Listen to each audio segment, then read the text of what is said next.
Well, greetings, everyone. Welcome to the Wednesday, October 1st, 2014 episode of Free Webinar Wednesdays. This is Eric Cook, and I'm with WSI Internet Consulting, where we work with businesses and organizations and helping them better understand and leverage the power of the Internet as a strategic business tool. You can learn more about me and my tongue-tied speech impediment here at www.poweredbywsi.com.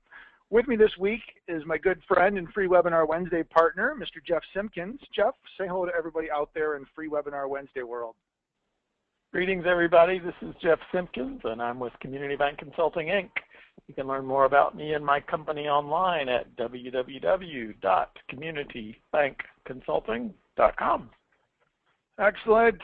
Well, it's good to be back in the saddle again with you, Mr. Simpkins. We had a little bit of travel and conference and other requirements last week, and we didn't get to do a show, but I was a couple of cool places and did a presentation for the Western Independent Bankers Association, where I got the pleasure of meeting today's guest and did some sessions on social media for banks, and he did an awesome session on guerrilla marketing that I'm looking forward to hearing again, and then was at our global conference for WSI and have a ton of really cool things to share at some point down the road, similar to the session that I did when I returned from our European conference in Barcelona. So we've got some amazing new partnerships that we've announced. Just real briefly, we actually had Bing threw a really big party for us while we were down there, and we've already got a partnership with the folks at Google.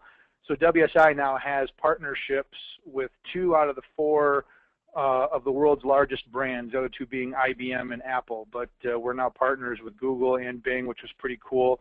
We announced a partnership with the grandfathers and founders and creators of inbound marketing, the folks over at HubSpot. We've got a cool new program we're doing with Hootsuite. And for those of you that may have an interest in actually using the GoToWebinar type system like what Jeff and I use every week at Free Webinar Wednesdays, we're kicking off another program with the folks at Citrix and can offer up access to their GoToMeeting, GoToWebinar, GoToAssist, GoToSupport, all the different suite of their online tools. So some really, really cool things that we brought back from our global conference, and I'm pretty excited about all the stuff WSI has got lined up for us to be able to provide our clients. So there's my little commercial. So Jeff, what's going on? What's new in your world? I was in Atlanta last week at a client site. Looking forward to being in Orlando next week. Yes, you and I, we're going to set in the 5.5 years that we've done Free Webinar Wednesdays, we're going to do the very first show where we'll actually be in the same room as one another. And we've got a great guest from Constant Contact who's going to join us. And we're going to talk about email and its combination with social and complement some of the cool new things because they're one of our partners that we've talked about before. So that's going to be a pretty sweet show. And I'm looking forward to seeing you. It's been a while. Other than Skype chat and video conversations, I've not been able to actually shake your hand in a long time, so I'm looking forward to it. So it's been a long time. Just a reminder to folks that are dialed in by the telephone. If you are in the United States, the number that defaults up is a Canadian number. So if you do not have a Canadian long-distance plan, you'll need to look up the number for the U.S. And dial back in on that number. I see at least one person that's dialed in by phone. Yeah, you can just click on that additional numbers and that'll bring it up. I believe it's a 312 number, and you can get connected that way. So that's a good point, Jeff. So also we got a hello from Hattiesburg, Mississippi. Looks like we've got some folks joining us from the University of Southern Mississippi College of Science and Technology. So welcome to Free Webinar Wednesdays, and we're glad that you've joined us. And that kind of is a good segue into the fact that we do like comments and questions. So if you haven't found the chat box yet and you'd like to go ahead and ask a question during today's presentation or make a comment, please feel free to do that. We like to make it interactive and engaging, and my suspicion is you'll have some cool observations with Jim's presentation. And this session and all sessions are being recorded and available at freewebinarwednesdays.com. So if you'd like to go back and check out prior sessions, or maybe this session is one that you'd like to share with a colleague or coworker or friend, you'll have the ability to do that. So just go to freewebinarwednesdays.com, scroll down and find the session that you want to check out. And once we get the recording taken care of, we'll go ahead and make it available for you. So without further ado, I'm going to find Jim from my little list of presenters here. I'm going to send you the presentation controls, Mr. Perry. And look at that. Look at that. Very nice. So like I said, I was introduced actually via, and there's a very cool picture of the Chicago skyline. Sweet.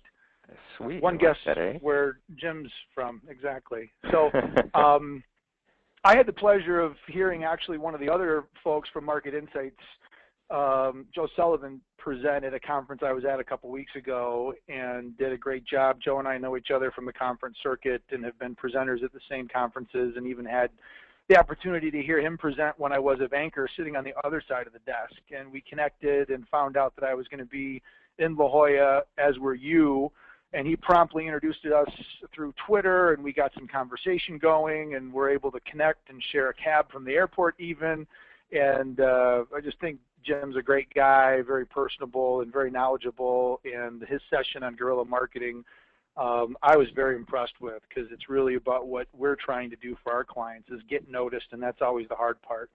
So I'm really excited that he was able to squeeze us in his schedule and join us today and share some guerrilla marketing ideas. And with that, hopefully acceptable introduction, Jim, I'm going to go ahead and be quiet, and the floor is yours, my friend. Oh, Eric, that's a brilliant introduction. Thank you. I appreciate that very much. And it's a pleasure to get to share this with you guys. As you can tell from that initial screen that came up, we are based in Chicago. We're a consulting firm that we've been around for about 20 or so years now. We have offices in Chicago and Seattle. Of course, the presentation that you heard was focused almost exclusively on financial services, but I think there's a few things I want to be able to share today that folks can apply in just about any field, because as you say, we are trying to help people get noticed. There's a lot of noise out there, and we do our best to help folks figure out the best way to get attention. So I think with that, let's see if this works. It does work. There we go. Perfect. One of the things that I love talking about when it comes to the issue of guerrilla marketing, I always focus on why do we do it? Why do we look for other ways to approach how we get our message out? Because quite frankly, there's so much noise. We see it around us every single day. Even in the promotion for this webinar, you saw Eric's reference to the fact that we're inundated with marketing messages. It's estimated upwards of 6,000 messages every single day in all different arenas, everywhere you look. Even the other day when I was in the airport, I'm clicking around on a few games on my phone, and a couple of bank ads pop up in between. It's like, wow, things are getting pretty sophisticated. It's out there all the time. And one of the things that I often ask people is, do you know what an exabyte is? Eric didn't know the other day. Jeff, do you know what an exabyte is? It is a term I believe I've heard, but I certainly cannot tell you what it is. Okay. It's a lot. It's a lot. An exabyte. Spoiler alert. We all know what a megabyte is.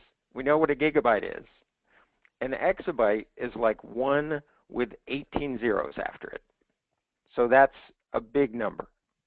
And I often point out that from the beginning of time, from the beginning of the world to 2003, we had created, as human beings, 5 exabytes of data. That's every book, every movie, everything that had been written, thought about, created, written down, to 2003, 5 exabytes of data. Since 2003, we've been generating about 5 exabytes of data every 2 days. That's a lot of information. As a matter of fact, even the texts that Eric and I were sending back and forth to each other, the tweets, all of the rest contribute to about 2.3 trillion text messages per year that are being generated. All of this to say there's a lot of information. So how do you get noticed? It's not just about the best email. It's not about the best billboard. It's not about the best phone message you're trying to put out there. It's how do you get your marketing messages taken care of. And one of the ways that I like to talk to our clients about is guerrilla marketing. And you know what? We're not talking about this kind of guerrilla, folks. Saw somebody tweet out guerrilla, Gorilla. Nope. We've seen these often enough, and this isn't the kind of attention we want you to get. Guerrilla marketing is actually a term that was coined about 30 or so years ago by a gentleman by the name of J. Conrad Levinson. He wrote a book called Guerrilla Marketing, which was really inspired by the concept of guerrilla warfare, which is a form of irregular warfare that relies on small tactics by armed civilians that uses the element of surprise. So the only thing I want you to remember is that the fundamental concept of guerrilla marketing is all about being unconventional and unexpected. Unconventional and unexpected. Now, one of the examples I often use, so I'm going to share this quick video with you. A couple of years ago, the company Tic Tac that sells breath mints wanted to get their message out in a unique and different way. And they wanted people to imagine what would it be like if you had the worst breath in the world.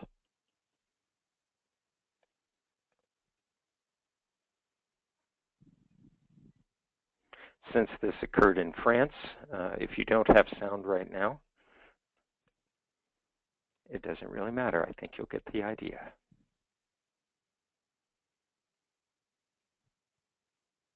One of the things we may want to do, because I'm suspecting this is probably on Tic Tac's YouTube channel.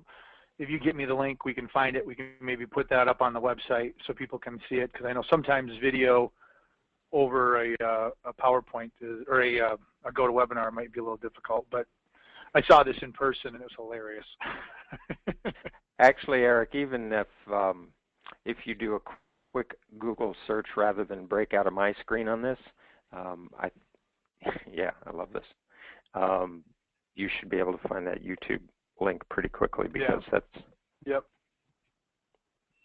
So we'll go ahead and we'll put that up on Free Webinar Wednesdays when we post the video replay of today's session, so you can check it out. But the whole concept of the guy opens his mouth and asks a question, and everybody around him basically passes out, which you deducted as a result of his bad breath or her bad breath.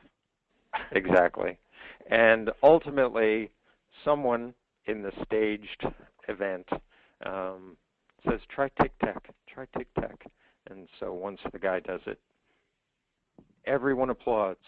Balloons are launched. The brilliant thing about this particular campaign was not only did it generate a tremendous amount of word of mouth, the video that they created got a tremendous amount of attention. So there are many aspects to not only pulling off an event like this that you can leverage over and over and over again. It's all about telling the story. But this is a very large example. What you have on your screen right now is a couple of other very quick and easy examples of unexpected and unconventional guerrilla marketing. Now, in the upper left-hand corner, you see the ad on top of a city bus that's directed towards disgruntled high-rise office workers, or the street installation of a giant coffee cup showing this great big spill that only Bounty paper towels can take care of, or turning this steaming manhole cover into a steaming cup of coffee, reminding everybody about Folgers coffee. And one of my personal favorite is doing a wrap around a great tractor trailer truck, making it look like a giant Mars bar. Again, it's very simple. and relatively inexpensive. You get a lot of people talking about it very, very quickly. One of the things that I often use as another example happens in the city of Chicago every March on St. Patrick's Day or on St. Patrick's Day weekend when they dye the river green. Well, of course, that in and of itself is a standard thing that everybody expects. A couple of years ago, McDonald's decided that would be a great way to promote their Shamrock Shakes. So they created a huge McDonald's cup that tipped over and actually provided the chemicals necessary to turn everything green.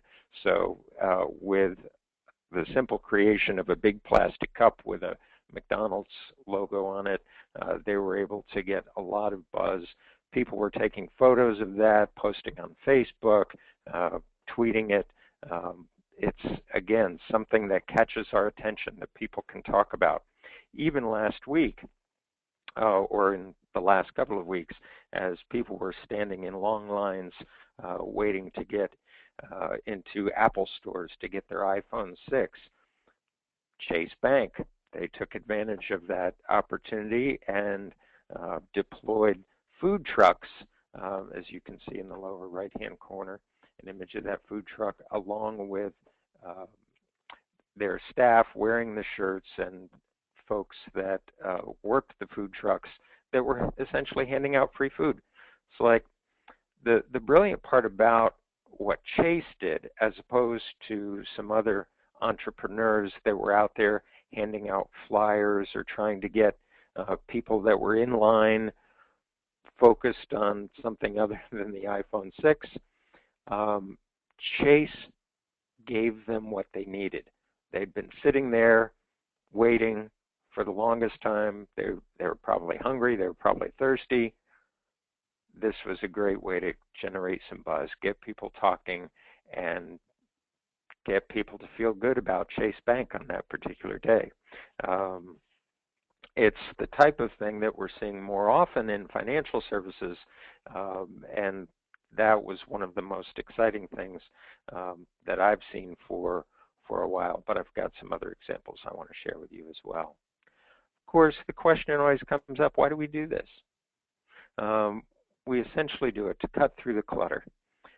It levels the playing field, especially in those markets where you've got a lot of competition, especially in those markets where people are throwing a lot of money into big budget advertising, big budget marketing. As I say, there's already evidence out there that suggests our brains, in fact, tune out when something registers as advertising. Think of how many times now, even on YouTube, you're all waiting for that button that allows you to skip the ad. We have been so inundated with all of these marketing messages that it's very easy for us to tune out. So now we have to come up with something different, something unexpected. And one of the things that I always suggest when people sit in their offices with their teams talking about, should we do this? Why should we do this? What would it be like? I always remind people that they have to think of the message that they want to drive home and then brainstorm as many creative ways as possible to deliver it to your target audience, because it's going to create buzz. It's going to generate word of mouth. And I have a few more examples of that. But just like any kind of marketing that you do, you have to do your research, you've got a plan, and you've got to execute it well. And I know if there are any marketers listening that you apply this discipline every time you approach your annual campaign planning. But fundamentally, here's a reminder. When you start thinking about guerrilla marketing, you've got to base it on your market-specific data. You have to look at the customers you want to target. Are you targeting first-time home buyers? Are you targeting young parents? Are you targeting kids in college? Who are you trying to reach? Is it in a rural mix, an urban mix? Those are the kinds of questions that are going to end up informing what works and what doesn't. And you also have to look at the personality of your community. I often remind our clients, what is tried in New York or Boston or Chicago or LA or Seattle doesn't necessarily work in Indianapolis or Dallas or smaller communities or rural communities. Think about the natural affiliations you have in your community, the organizations you work with, the schools, because embedded in those relationships are going to be some of the opportunities. But as I say, do your research first, then set your plan. When we talk about guerrilla marketing, and if you ever take a look at J. Conrad Levinson's book about guerrilla marketing, he actually outlined about 200 different possible weapons he referred to as weapons in the arsenal of guerrilla marketers. I'm only going to tap a couple of those or talk about a couple of those. The first one being ambient marketing. Ambient marketing allows a business to create brand recognition without necessarily pushing their product. That's the one that I find people often struggle with the most, because we're so used to pushing product. We're so used to thinking about, talking about, and pushing something out to folks without necessarily just getting our name on their tongue. As an example, a couple of years ago, IKEA, who, if you aren't familiar with IKEA, it's a large Swedish furniture company that has locations in most major cities. They're known for a lot of the products that they offer that are relatively inexpensive. Put them together yourself, great modern design. They've got plenty of things they could be pushing in terms of product. But instead, they wanted, in going into a new market, they decided, how can they best get their target audience to pay attention to them? What did they do? They put their name on the side of moving boxes and offered those moving boxes for free at locations around town where people would normally go looking for boxes they could use when it was time to move from apartment to apartment to apartment, or from apartment to home. They were out there offering something for free that put their name and their website out where people could access it. It generated tremendous goodwill, got a lot of people into their store, and familiarized a lot of people with their name in a market that they were just opening into. Presence marketing is another one of the weapons that Conrad Levinson mentioned in his book. That's always about keeping your name in front of people. It's about being visible. A couple of years ago, one of the major cities that has a bus line, if you've ever ridden in city buses or subways, you know that they generally have wrist grips to hang on to. Well, one very enterprising watch company decided they were going to get their name out in front of everyone by putting their most famous watch design in kind of a wraparound on these wrist grips. So when you put your hand through the wrist grip, it looked like you were wearing one of their watches. Again, something that was unusual, something that was unexpected. But because the entire bus or the entire subway had a whole line of these wristbands, everybody could see their name, their product out in front of everyone. Hey, Jim? Yes. Question from the audience. While you're talking about those, they're wondering, should there be photos or images of each of those examples, or do you still have just the plan and those are just, we use our imagination? Because if so, there might have been a freeze in the system. No, I do not have photos of those. Okay. So just wanted to make sure if GoToWebinar was holding things back or if that was by intent. So nope, had a question. That was a great question. No, those okay. Those are just kind of top of mind examples. One final one I want to talk about is the typical guerrilla signage, which I've already shown you a couple of examples of, where light poles, trees, traffic medians, community boards. I mean, we're all familiar with the classic sign spinner. You know, those poor folks that are tapped to stand on the street corner and try to get you to buy your pizza, or at tax time where somebody's out there dressed in a little Statue of Liberty costume, you know, trying to get you to come in to do your tax return with them. That's kind of the low end of the spectrum in terms of most effective. There are a few examples I'm going to highlight a little bit further in the presentation. But cool. Choosing one of those weapons is important, but then going through the rest of the aspects of setting a plan where you set your schedule. I always talk to people about ensuring accountability, and what that simply means is make sure that when you're deploying this, one person takes responsibility for it, because there are always things that can go wrong, or people are going to have questions. Even when something goes wrong, there's opportunity for great exposure as a result, but you've got to have one person that bears the responsibility for it. Like all your marketing, make sure that you're finding some way to measure it. That's why tying this to other forms of marketing, other forms of channels such as social media is pretty critical, and I'll give you a couple of examples of that in a moment. But ultimately, you've got to connect this to your overarching marketing strategy. Guerrilla marketing should never be thought of as independent or some like rogue element of what you're doing. Connect it overall to what you're trying to do.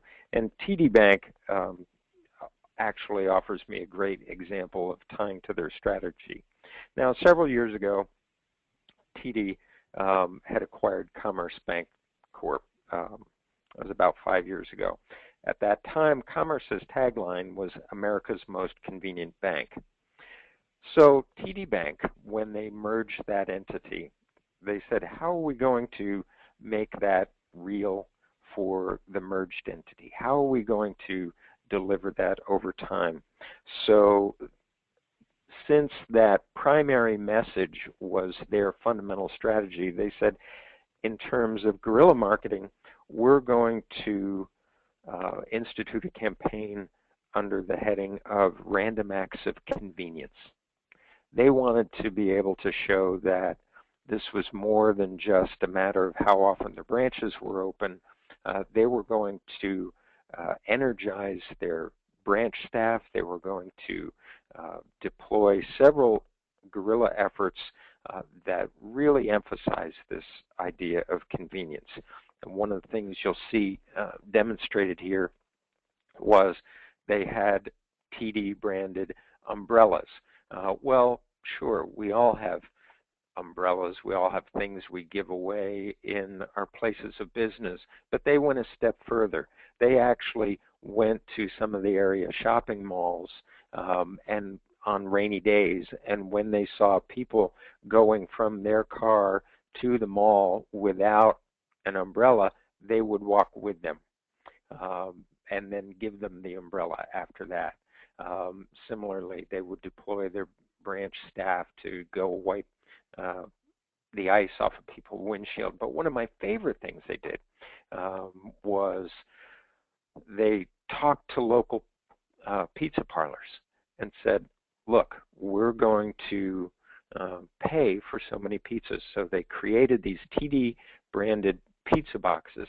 And imagine the surprise and delight of somebody who calls their favorite pizza parlor, orders a pizza, and when it shows up at your door, the guy who's delivering it says, hey, guess what? This is for free, thanks to TD Bank. Got a lot of traction.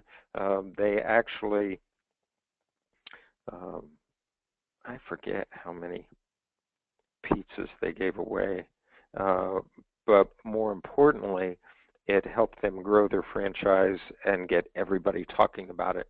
Of course, if you've been watching national news lately, you know that TD Bank actually came up with a very recent guerrilla marketing effort. They got tremendous national attention and international attention for that matter because this was something they deployed in Canada. This image is not an active video. If you haven't seen this, I would urge you to go to YouTube, look for TD Bank. They turned their ATM machines instead of automated teller machines to automated thanking machines. And in particular branches with particular customers, you'll notice in this image on the screen on the left and right side of the ATM, there were actually two panels that when certain customers approached, all of a sudden the ATM would start talking to them. And then one of these side panels would come up and a special gift would come out. It would be flowers for one. It would be season tickets to a customer's favorite sports team. It was airline tickets so a mother could go see her daughter in another country. A series of things that was all about saying thank you. This was combined with an effort that they deployed across their branch network where they were actually giving $20 in TD branded envelopes out to say thank you to all of their customers. The beauty of this campaign was because they filmed the reactions, they created a film that went viral. It's now been seen over 11 million times. And as I say, the major news outlets have carried this story and generated tremendous buzz about it. But fundamentally, it's always been about connecting back to their major strategy. And that's something I always encourage my listeners to consider. Now, when you get to the execution of your guerrilla marketing campaigns, there are four aspects of it that I think are very important to talk about. Your campaigns need to be creative, unexpected, interactive, and integrated. Now, imagine you're sitting with your team saying, let's try guerrilla marketing. Let's do something different. One of the first questions I invite people to ask is, how would you market your bank or your product or your service or your business, whoever you are, if you couldn't use traditional mediums such as TV, radio, newspaper, or billboards? Take all those off the table. Use that as the starting point for how you could do it. Stimulate those creative ideas. Now, as I mentioned, we're going to talk about each of those elements, but it's also important to be nimble. Now, this particular ad from Oreo was absolutely brilliant. A couple of years ago during the Super Bowl, if any of you remember, there was a huge blackout in the stadium because there was a lot of people following the game on Twitter, on social media.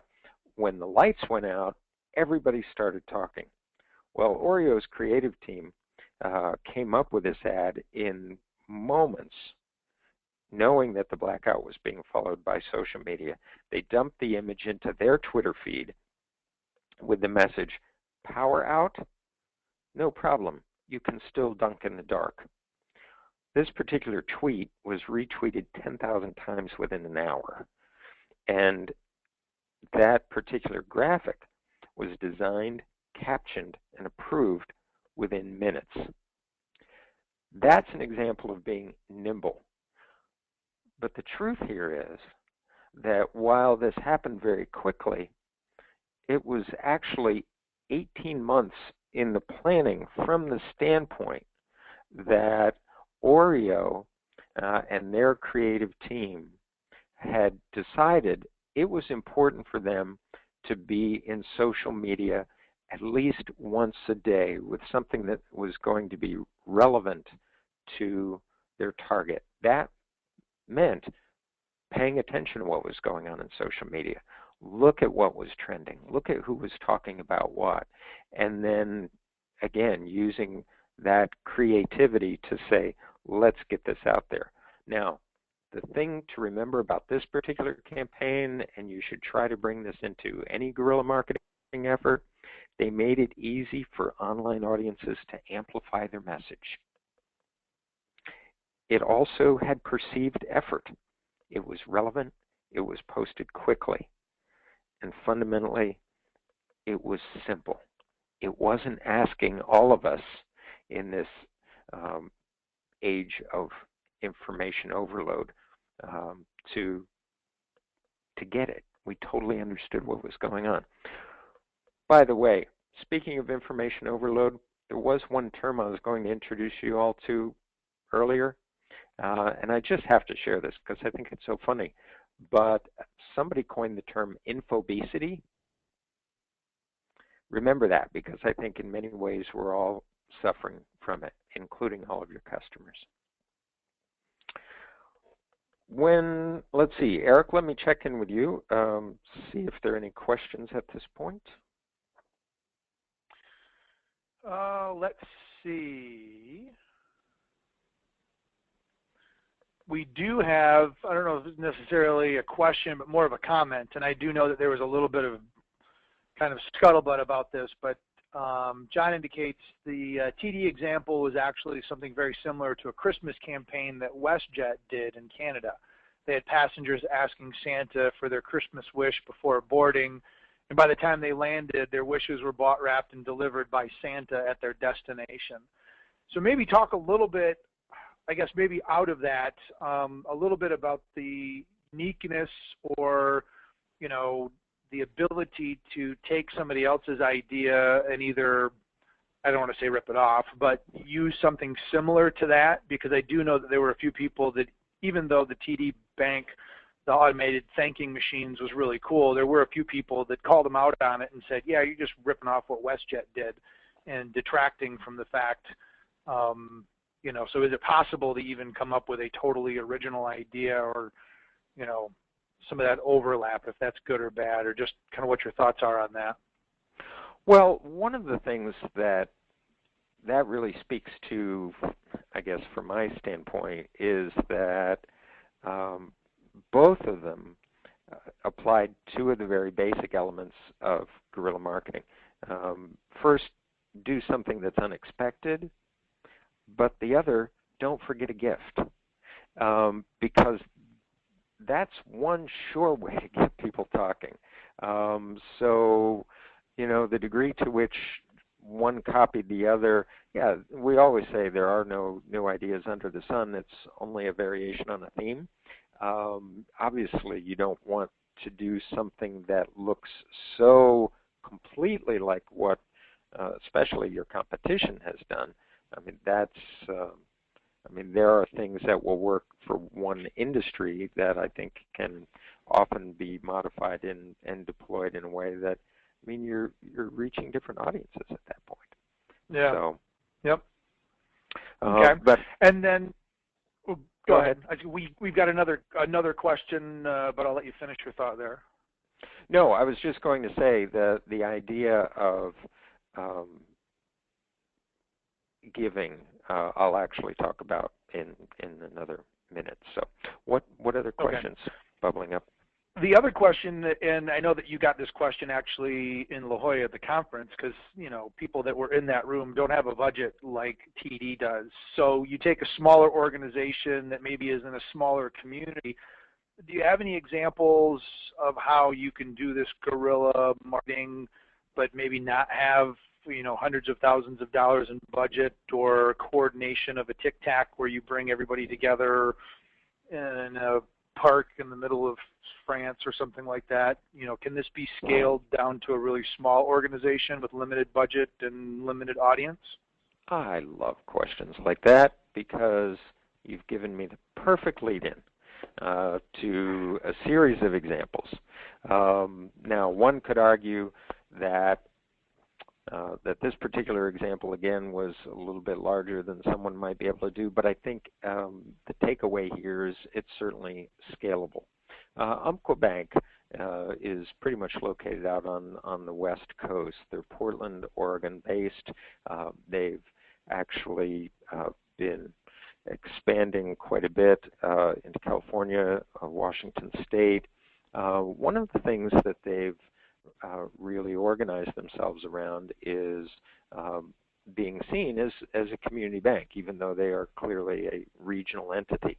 And Umpqua is also known for getting very kind of micro neighborhood organized, so that they are truly seen as a local alternative as opposed to a larger entity. And they do that in some very creative ways. Now, in this on this slide in the lower left-hand corner, you see this tiny little cup that is Umpqua branded with a little succulent plant in it. That little plant and those plants showed up on everybody's doorstep in the neighborhood where they were getting ready to open a new branch. And one of the things that card in that particular plant pointed people to was, first of all, the local greenhouse that grew those plants. So they were automatically linking themselves with one of their local vendors, somebody that was already well known in the community. The card also gave the location of their branch, which they had mirrored on Facebook with a neighborhood branch specific page for that particular branch location, where they were announcing they were giving area residents an opportunity to contribute or to vote on what organization in that neighborhood should receive a charitable contribution from the bank. So it was a brilliant campaign. It got a lot of notice, and it was certainly something that I think represents some scalable ideas for folks. Here they really leveraged the partnerships. If I were sitting in anybody's seat trying to think about guerrilla marketing, I would say, who are your most important popular retail locations? Grocery stores, restaurants, beauty salons. Who are you trying to target? What message are you trying to drive home? That's how things like this can become popular. Let me give you another example, although I talked about unexpected nature of guerrilla marketing, where you're actually having to take it out to the streets like Umpqua did.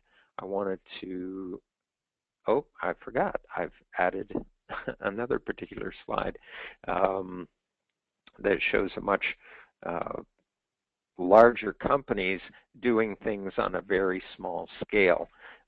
You'll notice when HBO was trying to promote one of the seasons of The Sopranos, they had dumped this fake arm in the trunk of, about a dozen cabs in New York City.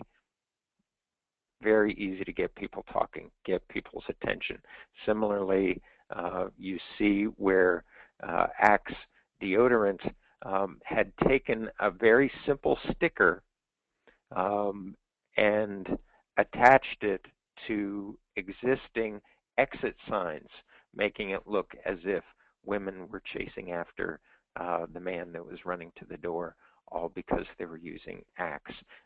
That, again, is an example that you try with a certain deal of risk, because in those cases they're very, very public, like with the stickers. There are some communities where you couldn't do that, do it very successfully, but they certainly got a lot of attention. I wanted to use this particular, or show this particular example of something very scalable, very easy to do, again, caught a lot of attention. This bank that we worked with a couple of years ago down in Central Texas, very small town. They were getting ready to roll out a new product that they wanted to get some buzz about. They wanted to get some attention. They had also just gone through a major rebranding. They wanted to give people a reason to talk about them. So they went to one of their bank clients who happened to own a local restaurant and said, you know what, on this particular day, we're going to pay for everyone's lunches. We'll just insist or ask that these cards, when you deliver the bill, instead of delivering the bill, you deliver this promotional card. And it was like dropping a pebble in a pond. That handful of folks that talked about or that received these free lunches told all of their neighbors, told all of their friends. It drove a lot of traffic to the branch and got a lot of people talking about what at the time was a pretty amazing checking product. So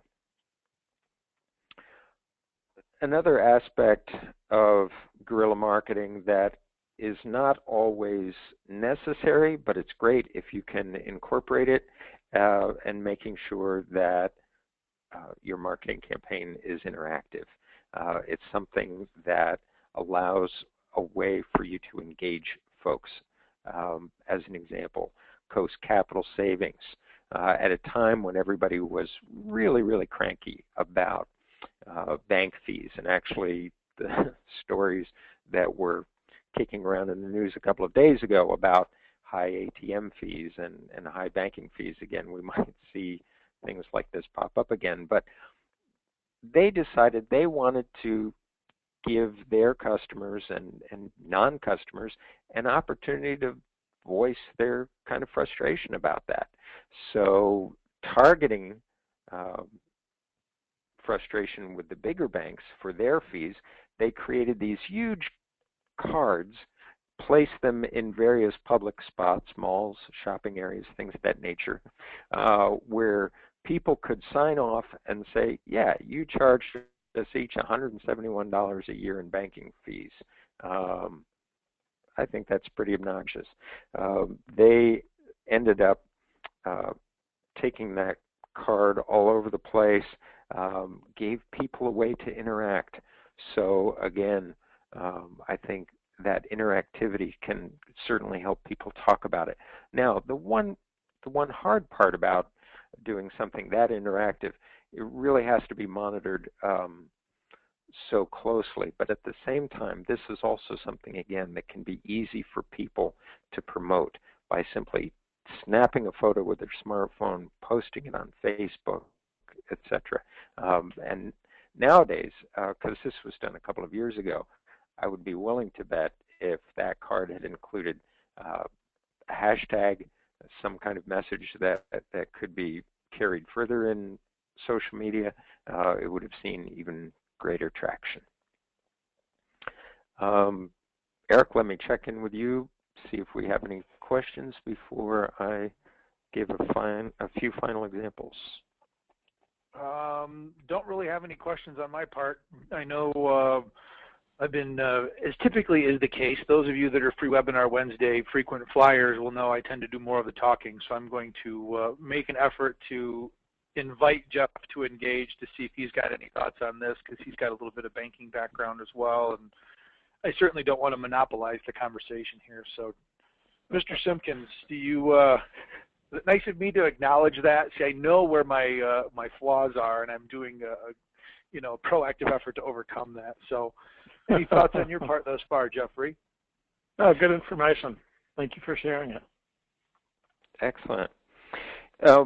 One of the things that I have to say about these types of campaigns, one of the mistakes I see made frequently is that this will happen in a siloed way, and all of a sudden it's as much a surprise to the rest of your staff as it is to your customers, and you don't necessarily want that. So make sure that it's aligned with everything else you're doing. There are certainly times when you can deploy the same kind of messages that you're trying to deliver through your guerrilla marketing campaign to other aspects of your delivery channels, and I'll give you an example of that in just a minute. But guerrilla marketing can actually even work for internal marketing. There was a group that was trying to build their internal culture, and they actually deployed a series of guerrilla stunts, like they had hired comedians that were dressed up in the bank's kind of uniforms to show up at every branch simultaneously with breakfast treats first thing in the morning, there to get people laughing, there to get people excited. It was brilliant. Another client that we'd worked with at one time did a half-day concierge service where every employee was given a personal assistant to help them with anything other than banking. So there are ways that you can turn this kind of idea of guerrilla marketing inward and make it work to build your internal culture as well. But when I was talking about integrating, First Bank gives us another great example. They were trying to promote an idea of they're the best bank for small business.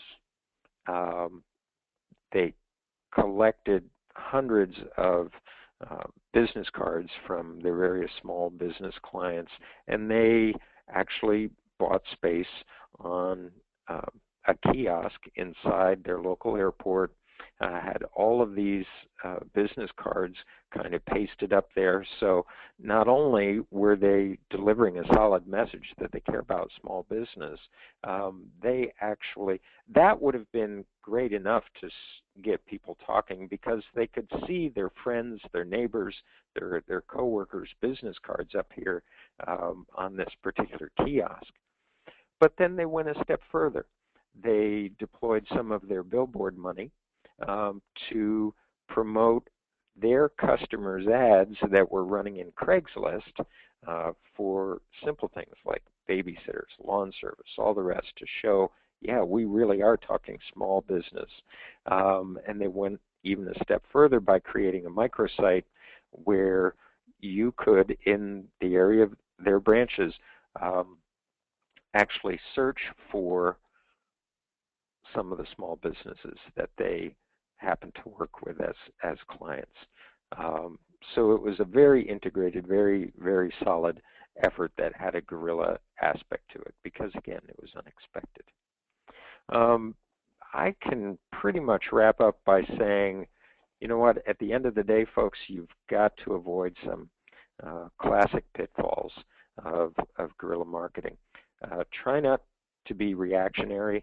I mean, how many of you tried too late to jump on to the Ice Bucket Challenge kind of game? And by then, it was done. You've got to be smart. Now, a couple of years back, Turner Broadcasting wanted to promote a Cartoon Network show, so they had these little battery-powered LED cards that were placed all around Boston. Well, guess what? They too closely resembled a bomb. It ended up costing them about $2 million. So there are things you've got to think through the potential kind of reactions to your guerrilla marketing efforts before you deploy something. Also, again, the whole idea of getting on the bandwagon and doing everything that everybody else is doing, which we commonly refer to as sheep walking. Try to avoid those. At that point, guys, that's cool. About what I wanted to say about guerrilla marketing. What's on your mind?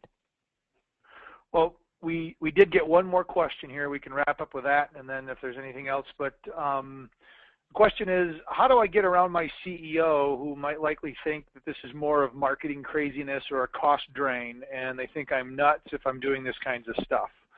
So, this is a unconventional form of marketing, and to more of a conventionally focused management team, this might seem like a waste of time or maybe difficult to measure. How do you get around a decision maker within your organization if maybe you're the marketing person that's listening to today's presentation? How do you approach your boss or your boss's boss to allocate budget or even time to be able to do something like this if it's something that your organization hasn't done before? I think that goes back to the issue I raised earlier about the planning around something like this. You've got to make sure you've built in some way to measure the results, because oftentimes the C-suite is most concerned about ROI. How are you going to monitor this? How are you going to measure the results?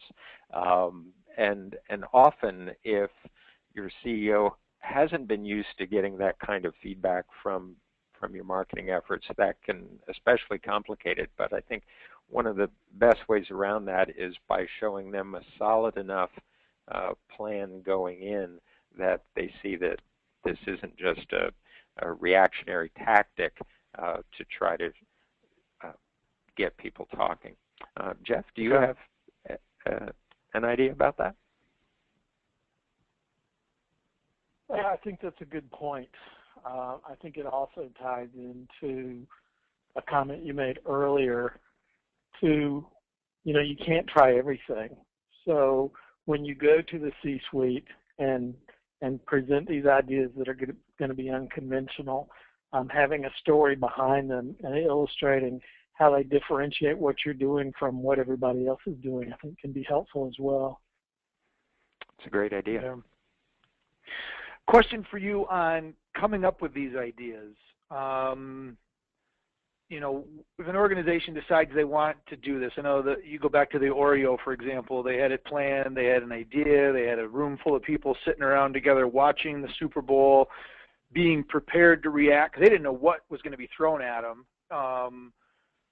When an organization says, okay, we want to give this a try, what's the best way to come up with ideas? Do you find pulling a committee together? Do you find Google searching for guerrilla marketing ideas? Are there other resources that folks can take a look at to help inspire them to come up with a cool idea that they may be able to implement? Great question, and I'll try not to overwhelm you with an ad for what we do, but of course, obviously, feel free. Yeah. Obviously, that's something that we help our clients with all the time.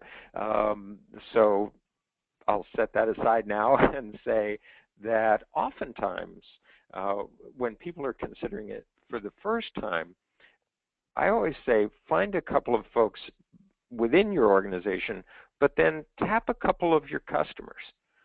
Tap a couple of people, bring them on the inside, and ask them their thoughts, their ideas, their feedback, because that can sometimes be as unexpected, as unconventional as anything else. As marketers, sometimes we forget the best way to engage our customers is actually have a conversation with them. Yeah, very cool.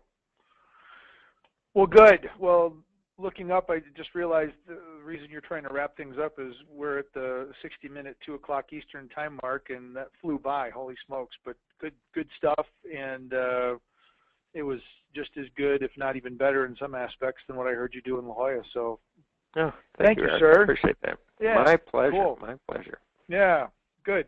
Well, as a reminder, the session is being recorded. When it's available, it'll be out to freewebinarwednesdays.com, so we certainly encourage you to come back and check that site out when we are done.